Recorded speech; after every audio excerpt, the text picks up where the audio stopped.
So I feel like us nerds, despite our many differences, all share a few core obsessions, a lot of which we developed in our childhood years, and maybe we never really grew out of. I personally was a pretty normal child who, like many others, was obsessed with dinosaurs, Egyptology, Greek mythology, and of course ancient Rome. And so I think it's absolutely no surprise that later on in my life I got heavily into Warhammer and Wargaming, given that this hobby really scratched my lifelong itch for incredible mythological tales, recreating epic battles, and of course collecting awesome miniature armies. And if you've watched some of my videos on my channel, then you'll know that one of my absolute favorite things to do is to collect, clean, and restore awesome and often ancient looking little trinkets from my favorite hobby's distant past. But recently, an archaeological team in the UK posted a short clip online of one of their findings that would put even the most highbrow Oldhammer collector to shame. Because this familiar looking 28mm heroic lead figurine, complete on its Pre-Slotta base, which looks like it could have been released from Games Workshop in 1983, is actually from the 2nd century AD, as in nearly 2,000 years ago. And predictably, when the Warhammer fans of the internet saw this little guy, they went absolutely nuts, and they all flocked to the comments section of this video to show their love and support for this little miniature, which reminded them so much of their own thoroughly modern hobby. But of course for me, this wasn't like a normal day on the internet, because as soon as I saw that little miniature, something awoke in me like a weird archaeological sleeper agent, and I absolutely had to know more. Because it turns out that my Roman Empire really is the Roman Empire. Surprise. I decided that I would be very brave and bold and try and kinda shoot my shot, so I sent a very excitable email to the Oxford Archaeology department who had discovered the miniature, asking if there was any chance at all that I could learn more about their absolutely incredible discovery. And to my surprise, they replied, and they actually said yes. So join me on this epic scale adventure as I travel across England to try and find out everything I can about this mysteriously familiar miniature, from where and when he came from, how they found him, and who or what he really is. But also as I discover what the people who owned him may have been like, and if they too were hobbyists just like us. Because in this video, I am gonna do my best to try and bring the world's oldest Warhammer miniature back to life and back to the painting table for the first time in nearly 2,000 years. Whoosh. Let's go.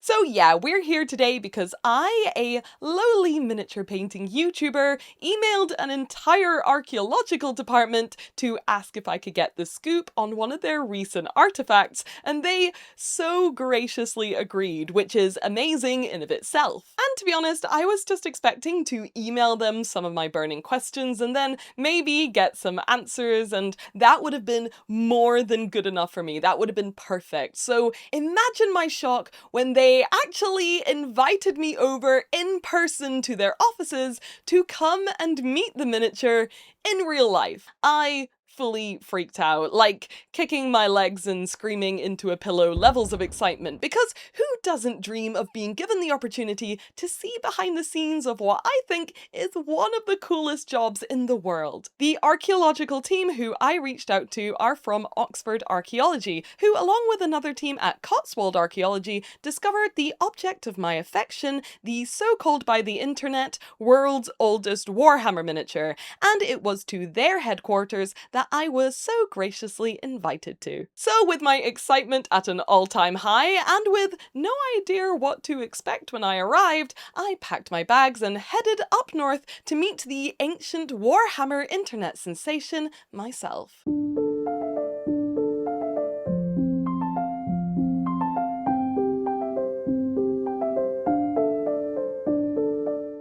After a stunning trip through the English countryside, I arrived at my destination, the Oxford Archaeology headquarters, which, as you can see, for some reason is not in Oxford, but instead is in Lancaster, up north a bit. And yeah, we were surprised too, but hey, I love Lancaster. It's a beautiful part of the country, and it was just a beautiful day as well, so I was not mad at all. Oh, and this gentleman here, who you're gonna see a lot in the background of this video, is my assistant for the day and fellow history nerd Jake, who, along with being one of the best photographers that I know, who has written entire books about aerial photography and the like, just so happens to also be my dad as well, which I think is pretty cool. Anyways, when we got there, we were warmly greeted by this guy right here called Adam Parsons. And this is the man who I luckily got in contact with initially via my very pleading email. And I say luckily because it just so happens that Adam is also very much into Warhammer, Wargaming, and miniature painting too. Adam started our day by giving us a full behind the scenes of the building and the department, showing us exactly what a day-to-day life looks like for an archaeologist. And just in case you, like me, wanted to be an archaeologist when you were young and maybe you grew up to have like a normal job and that dream went away, but you've been trying to cope and say it wasn't that cool, bad news, it's that cool. It's actually that cool. I'm annoyed too. Should have been an archaeologist. Damn it. And he began our tour by taking us down underneath the Oxford Archaeology building to this huge, I don't know what to call it, I guess room full of dirt and treasures is the best fitting description here. The way this room works is that after an excavation site out in the fields has found something which may be of interest that might indicate a previous human settlement or even signs of agriculture in that area, samples of the dirt from the site are then collected and they come to this part of the building in these big old buckets, and then they are sieved and searched through at painstaking lengths in the hope of discovering some little trinkets, remnants of buildings, or any other signs of life or civilization at all. And then if anything is discovered, those artifacts are labelled, compiled, organised, and then stored in this room to be thoroughly examined later, to help the archaeologists form a more complete picture of what was happening thousands of years ago at those very spots. But yeah, all these boxes you're seeing on these shelves here are just full of incredible artifacts and wonderful ancient human creations whose antiquities range from 400 years ago to the Neolithic times of Great Britain. And as you can see from the sheer amount of boxes and all the shelves, which just seem to stretch up and forward forever, the sheer quantity that they have in this archive would put any museum to shame, and this whole thing just absolutely blew my mind. But it was during one of their many excavation projects that our friends at Oxford Archaeology just so happened to stumble upon the ancient Warhammer miniature. The excavation project where they found this artifact was happening and is still taking place along the path of a potential new update to the A66 road in the sort of west of England. This route, which the modern motorway lies next to, has always been pretty significant to the people of Britain and has been a heavily used corridor which has connected communities and trading paths for thousands of years, eventually becoming a popular ancient Roman road which ran north straight up to Hadrian's Wall itself. This makes this road an area of extreme interest as it's rich in historical significance but also abundant in ancient artifacts which range from the medieval times of 410 to 1066 AD to ones found which are estimated to be about 10,000 years old. And it was here, as they were digging up their sample trenches, that they struck an absolute historical jackpot. A large and ancient Roman burial site dating back to just the 2nd century AD, which held within it tens of cremation pits, which of course meant hundreds more awe-inspiring artifacts and some incredible opportunities to take a glimpse into the lives and deaths of the Roman British people of the time. The Romans were well renowned for having some pretty spectacular funerary traditions, including the use of highly decorated and elaborate funerary carts or biers, and the act of leaving their loved ones with trinkets and belongings or grave goods for them to enjoy in the afterlife. And these ancient and more continental practices absolutely made their ways to the shores of ancient Britannia during the Romanization of the country in pre-Christian times. And this meant that there were a lot of items being surveyed on this particular site that had been cremated at intensely high temperatures, buried and then forgotten about for nearly 2,000 years until this moment in time. So now in the basement of this unassuming building, Adam was just pulling down box after box of these amazing discoveries which they had found at these sites, and was just handing them to me, insisting that it was okay for me to touch them and hold them and get up close and everything. And if you think for a moment that this was like, oh yeah, cool, totally fine and casual times for me, then have a look at my face when my dad picks up this stunning pottery fragment all willy-nilly. You can see right here that I was fully bricking it. But yes, I cannot stress enough just how much of an out-of-this-world experience this whole thing was for me. Adam had very kindly spent a bit of time picking out a few items which he thought I, as a fellow Warhammer nerd, would like and relate to the most, including this awesome Roman coin, some uncomfortably modern-looking and extremely pristine glass bottles which were probably used for cosmetics or perfumes, which I absolutely loved, and this absolute gargant of an amber bead, which I can't even imagine the value of without the added bonus of the fact that it's very, very ancient indeed. But then he showed me the pieces which made me lose my mind the most, which were just some straight up 28mm metal miniatures. Here, recovered from the same cremation pit as our Warhammer miniature, is a tiny little duck mini, and he hasn't been cleaned up a whole lot yet, but you can still clearly see his little beak and duck body, and apparently these little duck motifs were actually quite popular with the Romans. But yes, I absolutely 100% fell in love with this tiny little guy here, and I had to try my best to remember why I was there at all, because the temptation to divert this entire project to just be about this little duck miniature was more than a little bit overwhelming. And of course, it wouldn't be an ancient Roman anything at all without the presence of, well, a duck with another vowel, I guess. But still, it was another metal miniature recovered from the same burial pit as all the other minis, which led me to believe that perhaps our ancient Roman friend maybe chose to go to the afterlife alongside some of his favourite minis. And if that doesn't make you Warhammer lovers and collectors of little guys feel connected to the past in almost an indescribable way, then I don't know what will. And as a side note, I ended up crying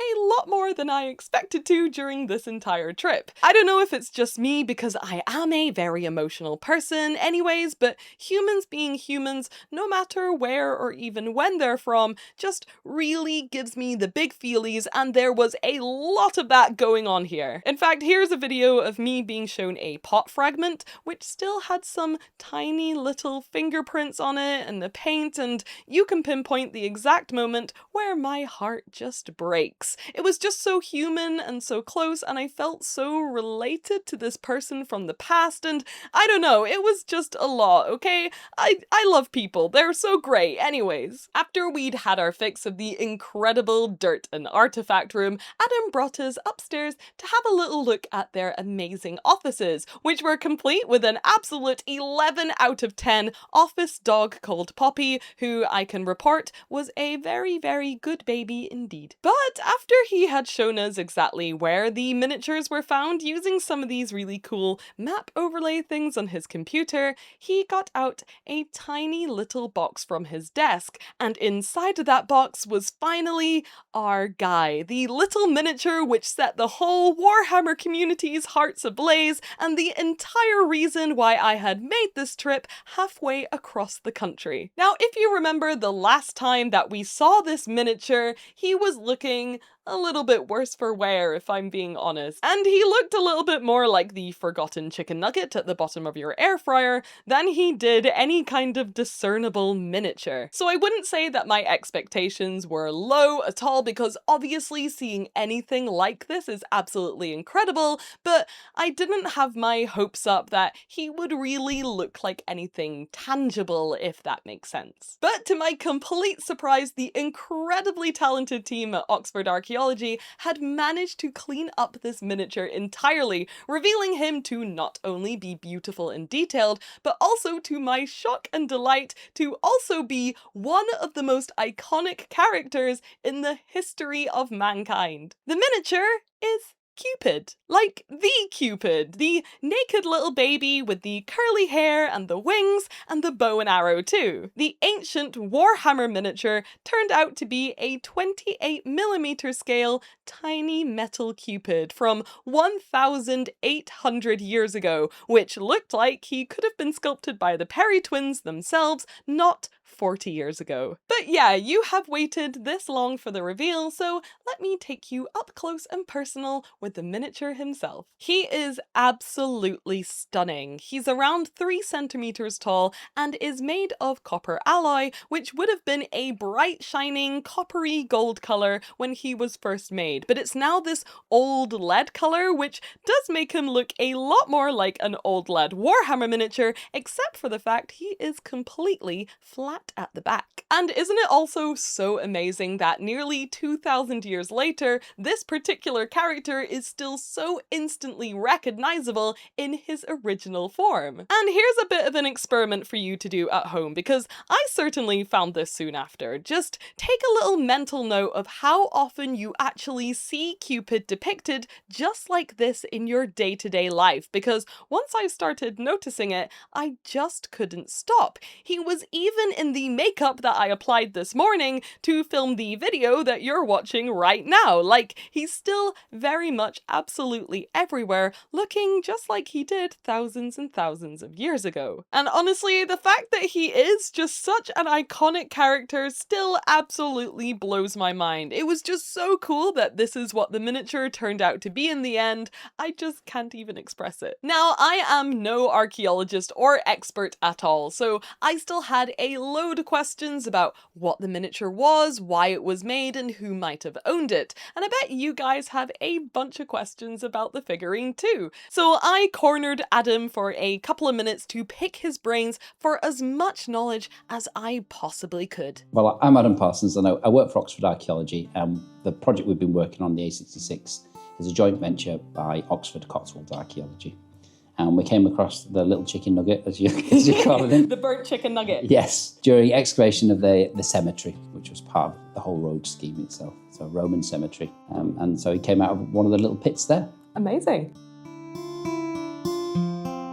Yeah, well, I mean, when it came out of the ground, it was quite crusty and grey coloured. It looked like a little lead 28mm figure, hence the online sort of sensation in First Warhammer figure. We've had our conservator clean it up. We found out it's actually made of copper alloy, so like a brass or a bronze. And we can see it's a little cherub figurine with little wings, quite a lot of detail around some of its anatomical features. It's flat on the back with a little hole through the middle, so it looks like it might have actually been attached to something, maybe part of the funeral bier, so a body would be put on a big sort of carryable plinth type thing, a bit like a stretcher, which would be beautifully decorated normally with bone plaques and fabric and things like that, so it'd be an amazing thing, and it might have been attached to something like that. It's from the Roman period, basically, so the actual cemetery itself is quite a late one at Rome. We've got a period of burial that's kind of the 2nd, 3rd century. So not right at the very beginning of the Roman period where we see all the soldiers in tin and flannel. You know, to that classic image of red with like plates of silvery armour on there. A little bit later than that, actually, so more into the period where you're starting to see stone forts being built and things like that. So. Why was he put on there? Well, I mean, there was such a lot of copper alloy objects on there, so he was obviously put on some sort of bier again to go in the burial. And it might well have been that a loved one did put it on there as a token of love, it's possible, because again, it is in the traditional form, but you know, it may have just been something that somebody put on there as some other kind of memento, but we'll never really know that. As part of the beautiful thing about archaeology is that you're trying to understand things, that these actions people took in the past such a long time ago, just from these little tangible scraps of physical remains. And you're often missing that one final thing, to be sure. But lots of people in archaeology are either Warhammer fans or painted miniatures. It's a very small world from that perspective. I think he's resonated because, again, he does look such a lot like little miniatures from the past, but also archaeologically he's quite unusual. We found lots of bigger figurines, but it's quite unusual to see a little unique one like that. So I think that combination of the nostalgia for our hobbies and the uniqueness of it archaeologically has resonated with audiences both in and outside of our profession, really, which is cool. I hope this little interview answered some of your burning questions about this special little figurine. But if, like me, you're always hungry for more, then I've popped the full-length interview, which I did with Adam, that contains even more questions and even more amazing answers on my Patreon for my lovely and generous supporters to enjoy. So head on over there now if you want to see a little bit more of this interview. And also, feel free to sign up to my Patreon if you want to join in our active and lovely Discord, or if you just want to support me and my channel so I can make more videos like this. Okay, thank you, bye. Back to the video, thank you. After my quest for knowledge was thoroughly sated, Adam wasn't done with us yet, because as a fellow Warhammer and miniature painting nerd, he had a few extra treats in store for us, which would really hammer in just how similar the collections, crafts and hobbies of the ancient times are to the ones that we enjoy in the present day. Adam is big into recreations and his work is absolutely awesome, so I really recommend following him on his social media if you want to see more of his stuff. So as a little surprise, he had spent some time setting up almost like a little demonstration hobby table to help me get to hands with what miniature painting may have looked like in ancient Roman Britain. He had already made a small cast of the Cupid miniature, which he'd very impressively sculpted himself using this block of soapstone, and he explained that in fact the way they would have potentially mass-produced our little Cupid in the 2nd to 3rd century AD was actually not that different to how they would have smelted and cast lead and pewter miniatures in the 1980s at Games Workshop, using these little hand-carved molds to pour hot metal into, cool and then repeat to produce the miniatures or figurines at fairly impressive speeds and quantities. But once we had our little recreation metal Cupid miniature, we obviously had to paint him, and of course Adam had come prepared with an entire painting station of period accurate paints that we ground up and mixed ourselves using a whole variety of different materials. There was this lovely but probably quite expensive crushed lapis lazuli, which made ultramarine blue, and some redstone for a beautiful burnt umber colour. But my absolute favourite paint colour that we made was this insanely saturated, gorgeous turquoise blue, which was simply made from some copper verdigris and a little bit of olive oil. Whenever I think about classical paintings or ancient frescoes, I always imagine more natural colours being used, like browns and earthy reds, and maybe the occasional bit of a desaturated blue. But Adam explained that actually the ancients would have had access to a great wealth of colours, and when it came to period accurate colours beyond things like fluorescent pinks, nothing was really off the table, which of course made my extremely colourful hobby heart very happy indeed. But eventually it was time for me to go home, and I'm not gonna lie, I was pretty bummed out because this was definitely 100% the best day ever for me. And my dad had fun too, which always sweetens the deal. So here I just want to say a huge thank you to Oxford Archaeology for inviting me into their inner circle to help me go on this adventure and share their amazing discovery with you guys too on the internet. It was truly unbelievable and the experience of a lifetime for me. And if you want to support these guys as well and the amazing work they do, or you just want to keep up to date with their incredible dig sites and discoveries, then you can follow them everywhere on their very fun and active social media pages, all under Oxford Archaeology. But I wasn't just sad to leave because of all the fun I'd had, or because I got to spend a bunch of time hanging out with fellow hobby nerds who just so happen to love ancient dirt trinkets as much as I do. I was really sad because I realised as I sped away back to Nottingham him that I had a 28mm Cupid-shaped hole in my heart, and unsurprisingly, it turned out that I had gotten pretty attached to that special little ancient miniature who now lives all the way back in Lancaster. But since there was obviously no way on earth that I could sneak into their offices under the cover of night, steal the artifact and take it home with me to live with me forever, I came up with a slightly better and less illegal plan. Whilst I was visiting with full permission from the Oxford Archaeology team, of course, I managed to get a 3D scan of the figurine using just a free scanning app on my phone, and thanks to my dad and his incredible cameras, I also bagged some of the most detailed images possible of the little Cupid as well. Since I was fittingly so enamored with the little guy, I knew that the first thing I wanted to do as soon as I got home was attempt to make a full recreation of the artifact as it looked when I visited it. So me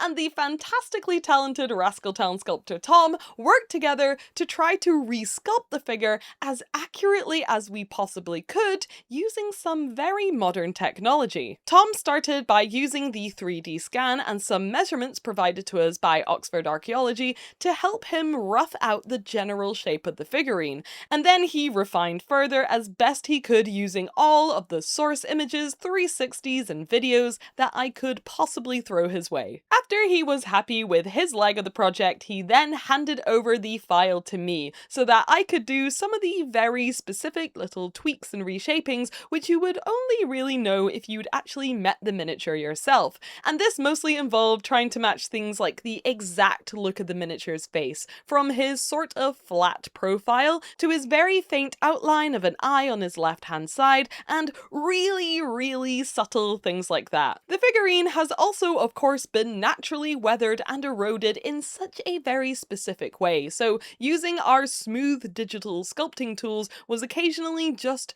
not producing the look I wanted. And believe me when I say I was being so phenomenally anal about the details here. Like, I was comparing literal millimeters of details on my recreation sculpt, trying to get it looking as accurate as I possibly could. And this actually took way longer than I thought it would, and I was really worried about it not looking right at all. But when it came off the printer at actual size and I held it for the first time in my hand, I was like, oh damn, there he is. That's super cool. But now that I officially have my own version of this miniature, it's time for me to do what I do best and forge some ancient artifacts.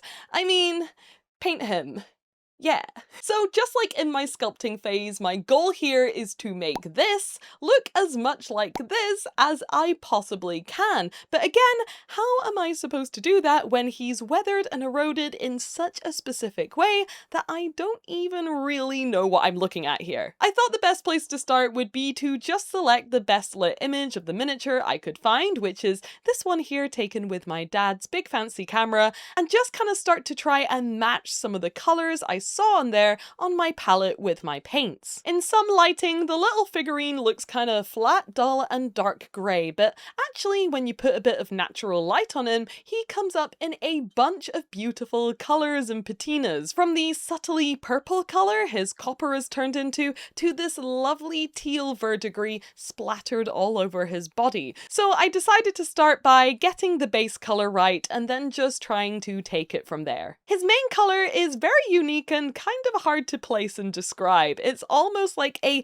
black, darkish grey and purple metallic, which has been extremely tarnished, obviously, by age. So I did my best to mix up that exact colour and pop it on the miniature, adding just a little bit of metallic paint to the mix to give the whole piece that sort of hint of a long-lost sheen. Now it was time to try and add in all of that beautiful natural erosion and weathering as realistically as I possibly could. And I'm not really a big grimdark painter, and weathering and metallics really aren't something I usually do, so I was doing my best to just overthink it as much as possible and try and match the picture as best I could using all of my paints. I started with this sort of ochre brown colours, which were scattered across the figurine in a few of the recesses as they weren't as prominent as some of the other colours. Then of course I thinned down some dark and light turquoises to start putting in that distinctive verdigris all over the miniature. And again, I really wasn't just vibing here. I was honestly trying to match the colours and patterns which had been made by time and nature down to the last millimetre, and after a while going back and forth between my painted version and the original image, and after adding in some final lighter dusty recess shades, I think I actually ended up making this replica a little bit too convincing. Like, I think these may technically be some of the best metallics I've ever painted, because it just looks like the original, actually metallic figurine. And if we put them side by side as a little experiment, I'd say it was pretty tricky to guess who was who. And that is exactly what I wanted out of this little project, so I guess it's time to pack up the paints and call this whole mission complete, right? Well, no, not quite, because when I say the hyperfixation I felt for this entire thing was real, I don't mean in a, oh, it's so cute and funny and quirky way. No, I mean I felt like a full-on Lovecraftian protagonist when he sees the ancient relic and he touches it and then he can't sleep for 50 days and is eventually possessed by something weird and ancient. That's how I felt about this entire thing, but in a good way, I promise, obviously. I'm not going crazy. Not yet. When I met this figurine, I was given a hands-on insight into just one aspect of his very long existence on this earth. So I thought that a great way to round off this entire project would be to try and encapsulate and honour his entire journey from the 2nd century AD to now in 2026. I printed out 2 more of the figurines and set about creating a version which resembled what the figurine may have looked like when he was first made and shiny new. I remember Adam saying that the original copper would have likely been a bright and shining almost gold colour, so I mixed up a coppery paint with plenty of gold added to it too to give it a little more luster. Then I used a super soft dry brush to kind of buff it into the miniature in what I hoped would create a very natural and kind of burnished metal look. The effect was super nice, but the tricky part was me having to add in a little bit of creative flair around some of his face details,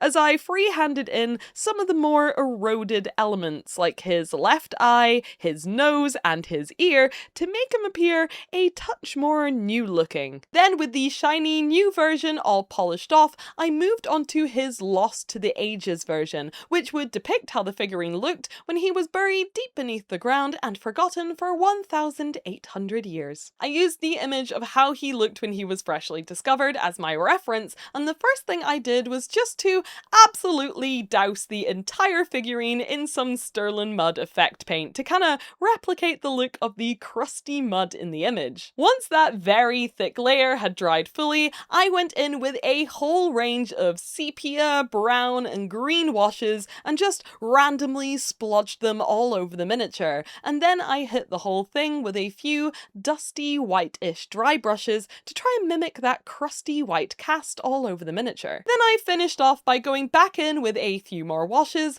just to seal the deal, and weirdly, it worked out great. I think if I had overthought this particular time recreation like I had the other ones, it wouldn't have ended up looking as good as it does now, because I think the randomness really helped sell the sort of natural look, and also weirdly, I think this one may be one of my favourite ones out of the 3. It just looks so realistic and kind of grimdark and bizarre, and I am absolutely obsessed with it. With the 3 time capsule miniatures done, I knew it wasn't good enough to just have them floating around in space, so I busied myself making some very classy looking black plinths, each of which I tasked Tom to design with a subtle texture on them which referenced the time period that they were from. I chose a marble kind of texture for the ancient, newly made version, as if it was the the table he was placed on when he was created, and a wooden desk texture to represent the old tables in the Oxford Archaeology building for the cleaned up and most recent version. But for the buried beneath the ground for 1,800 years plinth,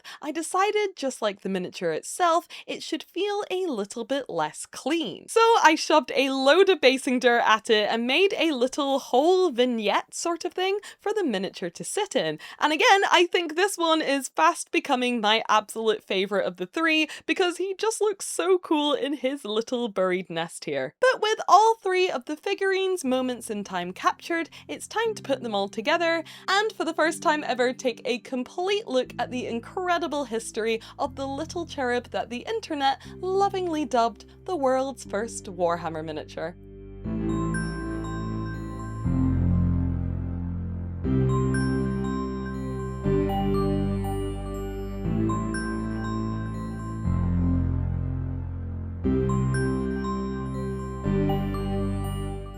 I think it's safe to say that this whole project has been one of the most special things I've ever been a part of and one of my favourite things that I have ever done for my little channel here. And I've tried my best to try and explain why I feel like this is such a meaningful project to me throughout this whole video, but sometimes I'm bad at words and I maybe get a little bit too excited, and that's okay, I guess. But I do want to emphasise that something about miniatures just feels so human to me. Like the way it feels that we as people have always seemed to have this insatiable desire to make little versions of ourselves or our heroes or just things that we love dearly. So I think it's quite fitting that this little guy ended up being a symbol of love, which has kind of stood the test of time in a way that not a lot of symbols tend to do. Because before we even knew who he was, we all fell in love with him purely due to him reminding us that no matter where or even when we're from, there's some things about us and the way that we think and live and express ourselves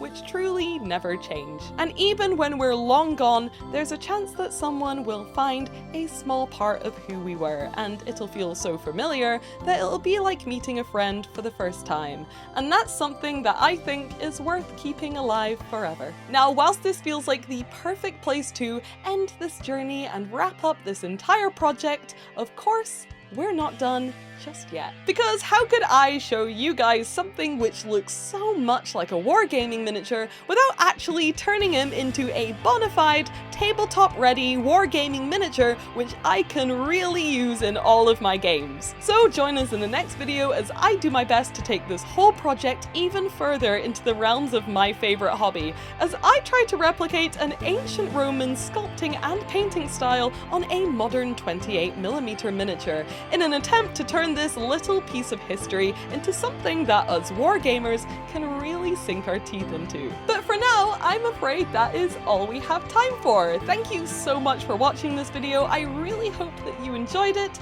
and as always, thank you for being rogues. I will see you in the next one. Bye! Bye bye!